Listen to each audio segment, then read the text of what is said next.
इधर आगरा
जय भारत, जय संविधान, जय विज्ञान, जय लोकतंत्र।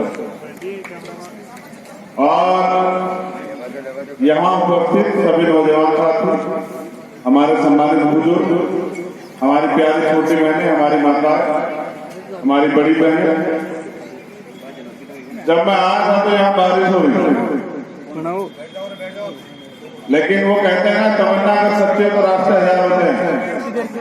तो आपकी तमन्ना जो है वो सच्ची है और आप मुझे सुनना चाहते हैं, इसलिए जो है वो सबने थोड़ा समय हमें दे दिया है कि मैं अपनी बात रख सकूं। तो सबसे पहले तो मैं आप सबका धन्यवाद करता हूं कि मुझे यहाँ मौका दिया बुलाने का और आके अपनी बात रखने का। और मैं ये भी विश्वास के साथ कह सकता हूँ कि ये पैसे से बुलाए हुए लोग नहीं है कि ये मुझसे प्यार करते हैं। यहाँ जो लोग बैठे हैं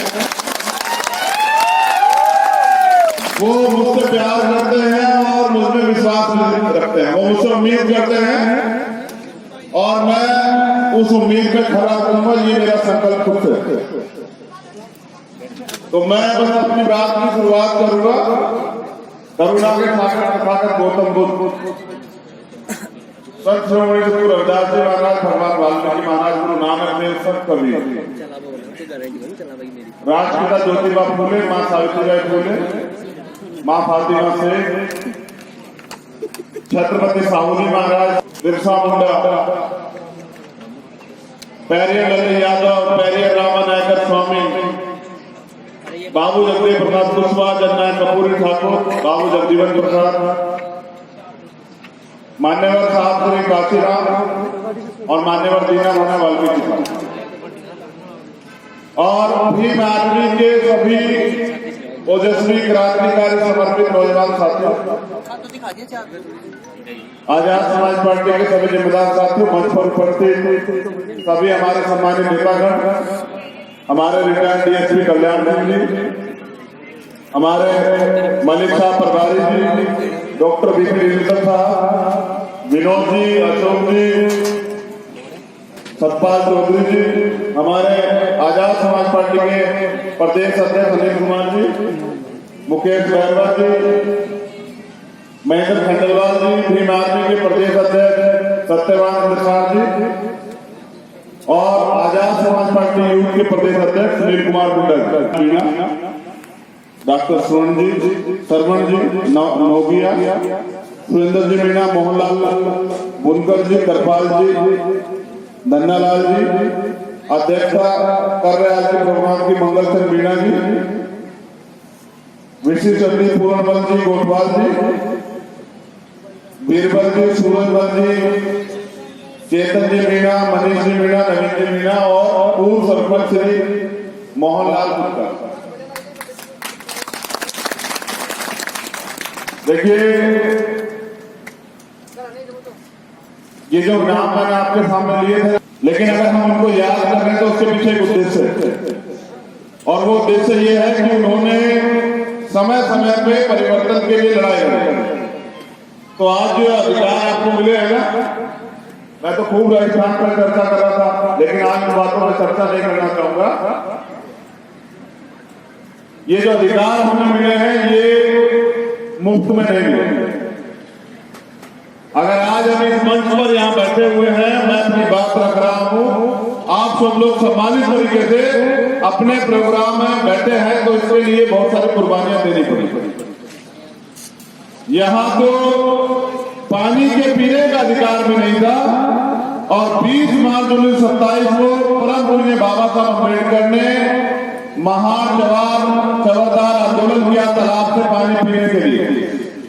तो जिस समाज को वंचित वर्ग के जिस तबके को पानी पीने की आजादी नहीं थी, सार्वजनिक रूप से उन्हें इंसानों जैसा जीवन और तमाम तरह के अधिकार देने के लिए बाबा साहब अम्बेडकर ने संविधान लिखा। बुरी बात यह है कि इतनी बड़ी आबादी होती है जो संविधान के पक्ष में है, जिससे संविधान से उस आबादी को अधिकार मिले, वो सब लोग मिलकर भी भारतीय संविधान की सुरक्षा नहीं कर पाए। संविधान के आर्टिकलों में बदलाव करने की तैयारी की जाती है। संविधान में जो अधिकार है वो अब तक दिए नहीं गए हैं, और तैयारी चल रही संविधान बदलने की। ये मुझे ऐसा लगता है इन सब के बीच में कहीं ना कहीं कमी हमारी, क्योंकि हमने अपने महापुरुषों का जो दिखाया हुआ रास्ता था, हम लोग उस पर चले गए। मैं बस आज यहाँ बाबा साहब अम्बेडकर की बात करूंगा। मुझे लगता है कि उनकी बात के बाद किसी की बात की जरूरत नहीं पड़ेगी। बाबा साहब ने कहा शिक्षित बनिए, और ये आपने लाखों बार सुना होगा लोगों ने, शिक्षित बनिए। फिर उन्होंने कहा संगठित रहिए, और फिर उन्होंने कहा संघर्ष करिए।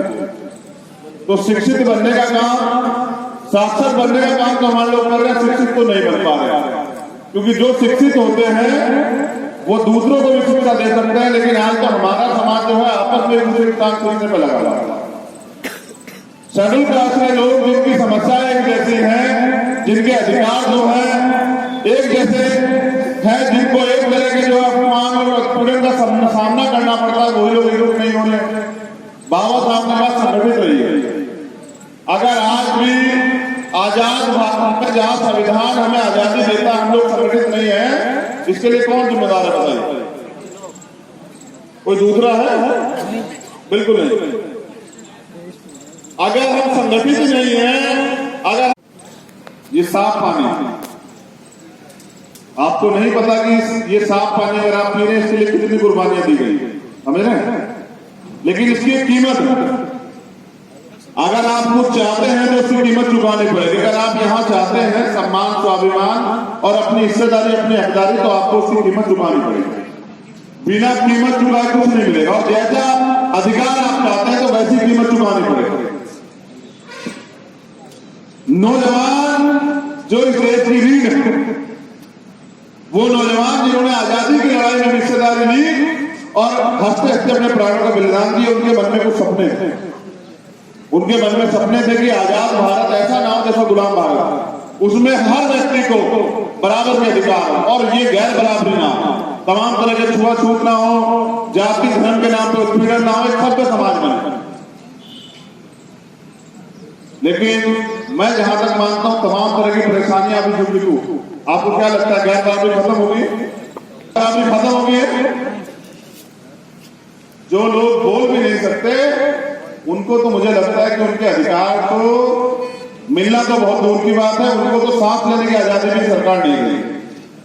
गूंगे बहरे लोग तो गुलाम होते हैं। तो मुझे इस मंच में बाबा साहब के 1948 में दिए गए भाषण के लिए, जो बाबा साहब ने 1948 को लखनऊ में दिया था, मेरा काम है आपको, मैं आपको मीठी मीठी बातें नहीं सुना सकता क्योंकि नीम भले ही कड़वा होता है लेकिन वो आपको फायदा करता है, समझ रहे? तो मैं आपको मीठी मीठी बातें नहीं सुनाऊंगा क्योंकि मैं आपका नेता नहीं हूं, मैं आपके परिवार का आपका हिस्सा हूं, मैं आपका भाई हूं और मैं भाई बन के रहना चाहता हूं। मैं आपको जो है नेता बन के लूटने के लिए आने हैं। आप समझिए कि जो नेता चुनाव के समय आपके बीच आते हैं, वोट मांगते हैं, वो फिर अगले 8 साल आपको नहीं दिखाई देते। और अगर नेता इतने अच्छे होते तो आज आप इस हालत में नहीं होते, समझ रहे? वो नेता जो आपसे अच्छी अच्छी बातें करते हैं, वो जो नेता बाबा साहब अम्बेडकर के बहुत गुणगान करते हैं, वो कभी बाबा साहब के दिखाए रास्ते पे नहीं चलते। अगर वो चलते तो इस 70 साल की आजादी में आपका जो हिस्सा बैठता है वो आपको मिल गया होगा। हमने जो कुछ पाया है ना, वो भारतीय संविधान में मिले अधिकारों से मिला है। और अगर आप थोड़ा बहुत सशक्तिकरण आया है आर्थिक रूप से कि हमने मंच लगाया है, तो उसका बड़ा कारण आरक्षण है। बताओ है या नहीं है? अगर आरक्षण न होता तो जिनके हाथ का छुआ पानी नहीं लोग पीते, उनको कौन बराबर में बिठा रहा था? उनको कौन नौकरी दे रहा था? उनको कौन जो है ये मिला है गुलामी से मुक्ति के लिए, समझ रहे? देखिए, यहां जो थोड़े बहुत अधिकार हैं वो संविधान से मिले, जो थोड़ा बहुत सुधार है वो संविधान से आया। लेकिन मैं पूछना चाहता हूं कि सुधार धरातल पे क्यों नहीं लागू हुआ? मैं पूछना चाहता हूं कि वो जो कानून बने हुए संविधान में क्यों नहीं लागू कर रहे हैं? क्योंकि बाबा साहब अम्बेडकर की वो बात याद करो कि संविधान कितना भी अच्छा होता, अगर उसे चलाने वाले हाथ बुरे हुए, उनकी नीयत बुरी हुई, उनकी नीति बुरी हुई, तो अंत संविधान क्या साबित होगा? बुरा। और अगर संविधान कितना भी बुरा, चलाने वाले हाथ अच्छे हो, उनकी नीयत अच्छी, उनकी नीति अच्छी, तो संविधान क्या साबित होगा? अच्छा। तो जो लोग यहाँ बैठे हैं ना तो इनकी नीयत आपके प्रति अच्छी, ना इनकी नीति आपके प्रति अच्छी। अगर होती तो यहाँ राजस्थान में कोई गरीब नहीं है, समझ रहे? तो इस राजस्थान की दुर्दशा के जो लोग जिम्मेदार हैं, उन पे बात ना करके आज हम बात करते हैं हमारी एकता के लिए। और हमारी एकता में बाबा साहब अम्बेडकर ने एक अच्छा जो है एक भाषण दिया। भाषण इसलिए जरूरी है कि बाबा साहब अम्बेडकर ने जो कहा मैं उसको सत्य मानता हूं, क्योंकि मुझे भी बाबा साहब अम्बेडकर की एक लाइन याद है कि 21वीं सदी, किसकी 21वीं सदी? दोंगे बैलों की नहीं होती है। जिस कौम का युवा जीते जी अपने समाज की लड़ाई नहीं लड़ता, वो जीते जी भी मरे हुए के समान होता। अपने चेहरे को देखो और पहचानो। और जिस कौम का युवा जीते जी अपने समाज की लड़ाई लड़ता है, वो मरकर भी अमर हो जाता है। और उसका प्रत्यक्ष प्रमाण है शहीद आजम सरदार भगत सिंह, सरदार उधम सिंह, सरदार करतार सिंह सराफा। मैं बात आपको इसलिए कह रहा हूं कि जो है ना वो फोटो में तो दिखता है और नारेबाजी में भी दिखता है, लेकिन धरातल में उसको लाना पड़ेगा। और आप समझ रहे हैं ये लड़ाई हमारी सामूहिक लड़ाई है, किसी एक व्यक्ति की लड़ाई नहीं है। पर बुरा क्या है कि हम लोग साथ तब देते हैं जब व्यक्ति नहीं रहते। अगर हमने हमारे सीनियर लोग बैठे बाबा साहब अम्बेडकर का साथ दिया होता तो क्या आज हमारी हालत ये होती? मुझे लगता है कि हम इससे जो है 50 साल आगे चले गए होते। और अगर हमने और जो लड़ाई लोग लड़ रहे थे उनका साथ दिया होता, माननीय काशीराम साहब का साथ दिया होता, तो भी शायद हमारी जो है हमारे बारे नारे हो चुके होते। समझ रहे? आजादी की तरफ हम लोग और बढ़ गए होते, लेकिन नहीं दिया गया। और पीछे से एक पत्र आया भी, मैं उसको भी चर्चा करूंगा, लेकिन अब मैं बात करता हूं भाषण पे, जिसमें बाबा साहब अम्बेडकर ये कहते हैं कि राजनीतिक व्यवस्था जो है वो 100% सहमति का काम नहीं है। यहाँ SC ST OBC के लोग जो हैं आपस में एक दूसरे इसलिए नहीं होते हैं, उनको लगता है अगर एक दूसरे से मिलकर हम लोग राजनीति करेंगे तो हमारी सामाजिक हैसियत जो है वो क्या हम सबके लिए समाज की लागू नहीं कर सकते? क्या ये जो तमाम तरह के बेरोजगारी जो फैल रही है, क्या रोजगार नहीं दे सकते क्या हम लोग? सोचिए आपकी सरकारें ने नौजवान बेरोजगार रह जाएंगे क्या? नहीं। ये जो अत्याचार न्याय हो रहे हैं, अगर ये मेथड पे आते होंगे तो क्या ये अत्याचार होंगे? नहीं, बिल्कुल नहीं होंगे। और जो करेगा उसका क्या होगा? समझ रहे? तो मेरा कहना यह है कि तमाम तरह की परेशानियों की चाबी है सत्ता। और अगर ये समाज ज्यादा से सत्ता दूर रहेगा तो दुश्मन तो तैयार है, वो तो आपके खिलाफ तमाम तरह के षड्यंत्र कर रहा है। जैसे मैंने कहा आरक्षण से बहुत कुछ मिला है, तो आरक्षण खत्म करने की तैयारी हो रही है, उसके लिए वो लोग क्या कर रहे हैं? निजीकरण। नौजवान जो पढ़ रहे हैं उनके माँ बापों ने कैसे पैसे कहां से अरेंज करके उनको पढ़ाया होगा, तो सरकार क्या करेगी? निजीकरण। जब निजीकरण हो जाएगा, प्राइवेट सेक्टर आ जाएगा, तो क्या आरक्षण रहेगा? और जब आरक्षण नहीं रहेगा तो फिर मैंने बताया ना कि जिनके हाथ का छुआ पानी लोग नहीं पीते थे, उनको कौन अपना मंदिर बनाएगा भाई? समझ रहे हैं? ये जो आज राजनीतिक व्यवस्था में वोट की ताकत के कारण आपके आगे आपको भाई बताते हैं ना, जब आप इनसे आए तो अपने मुख्यमंत्रियों से काम नहीं चलेगा। बाबा साहब की विचारधारा को अपनाना पड़ेगा। और मैं ये मानता हूं कि मैं इनकी वजह से हूं, तो मुझे गौरवान्वित महसूस हो रहा है इनके बराबर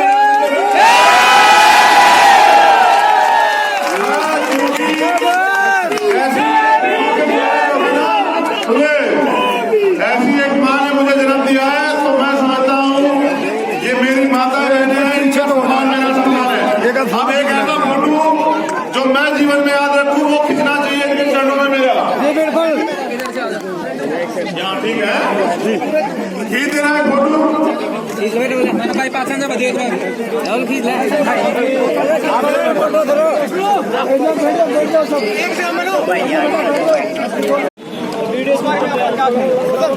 राजस्थान तो क्रांति की धरती है, ये परिवर्तन की धरती है। मैं यहाँ आता हूँ एनर्जी लेने के लिए, और अब कल किसान पंचायत में उसमें शामिल होने के लिए आया हूँ। मैं आपसे भी निवेदन करता हूँ, आप सब लोग किसान पंचायत में जरूर आए, क्योंकि किसान इस देश की रीढ़ है और उनको जो है कमजोर किया जा रहा है। जब किसान टूट जाएगा ना, तो मजदूर भी टूट जाएगा और गरीब जो है वो रोटी रोटी के लिए मोहताज हो जाएगा। तो मैं इसलिए यहाँ आया हूँ, और प्यार तो आप खुद देख रहे हैं।